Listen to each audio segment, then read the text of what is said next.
Permintaan kedua Nabi Idris kemudian yakni ingin berkunjung ke surga dan neraka. Ya. Maka keinginannya untuk berkunjung ke surga dan neraka ini akhirnya juga dikabulkan. Di mana sebelumnya malaikat Israel tidak bisa memutuskan permintaan itu harus dikabulkan atau tidak. Namun Allah Subhanahu wa taala yang Maha mendengar akhirnya mengizinkan Nabi Idris berkunjung ke surga dan neraka. Permintaan yang aneh tapi dikabulkan oleh Allah Subhanahu wa taala khusus kepada orang saleh seperti Nabi Idris alaihissalam. Akan tetapi tentunya malaikat Israel ini merasa heran sembari bertanya kepada Nabi Idris, "Wahai Nabi Allah, mengapa engkau ingin melihat neraka? Bukankah para malaikat takut melihat neraka tersebut?" Kata Nabi Idris alaihissalam, "Sesungguhnya aku sangat takut kepada azab Allah.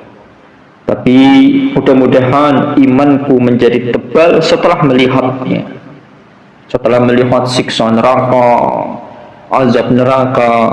Itu harapannya Nabi Idris setelah melihat neraka. Akhirnya malaikat Israel dengan Nabi Idris berangkat mengunjungi surga dan neraka.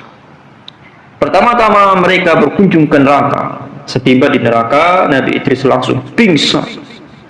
Ia tidak sanggup melihat kekejaman di dalam neraka. Malaikat penjaga neraka sangat menyeramkan, yang menyeret dan menyiksa semua manusia yang durhaka kepada Allah semasa hidupnya di dunia. Api neraka berkobar sangat dahsyat, suaranya yang gemuruh membuat gentar. Sungguh pemandangan yang sangat menakutkan. Azabnya begitu pedih. Malaikat yang tidak memiliki rasa yang pri kemanusiaan. Kemudian Nabi Idris meninggalkan tempat yang sangat menyeramkan itu dengan tubuh yang masih lemas. Ia menuju surga bersama malaikat Israel. Dan lihat, sesampainya mereka di surga, malaikat Israel mengucapkan salam kepada malaikat Ridwan. Malaikat yang sangat tampan, penjaga pintu surga. Wajah malaikat Ridwan selalu berseri-seri dihiasi senyum yang ramah. Siapapun pasti senang memandang malaikat ini. Sikapnya yang amat sopan dan penuh dengan kelemah lembutan, malaikat Ridwan mempersilahkan para penghuni surga memasuki tempat yang mulia itu. Dan para penghuni surga tentu senang bertemu dengan malaikat Ridwan. Sementara itu Nabi Idris kembali nyaris pingsan karena saking terpesona sewaktu melihat isi dan kenikmatan surga. Semua yang ada di dalamnya sangat indah dan menakjubkan. Bahkan Nabi Idris terpukau tanpa bisa berkata-kata. Beliau mengucapkan subhanallah, subhanallah, subhanallah berulang-ulang. Maha suci Allah, maha suci Allah, maha suci Allah berulang-ulang. Sungai-sungai surga yang airnya bening seperti kaca. Pohon-pohonnya yang batangnya itu terbuat dari emas dan perak. Di setiap penjuru terdapat pohon buah-buahan, buahnya segar, ranum dan harum. Nabi Idris juga melihat istana-istana yang begitu megah bagi para penghuni surga. Ketika Nabi Idris berkeliling didampingi oleh para bidadari-bidadari cantik dan anak-anak muda yang wajahnya amat tampan, mereka bertingkah laku dan bertutur kata dengan sopan. Lalu Nabi Idris ingin meminum air surga.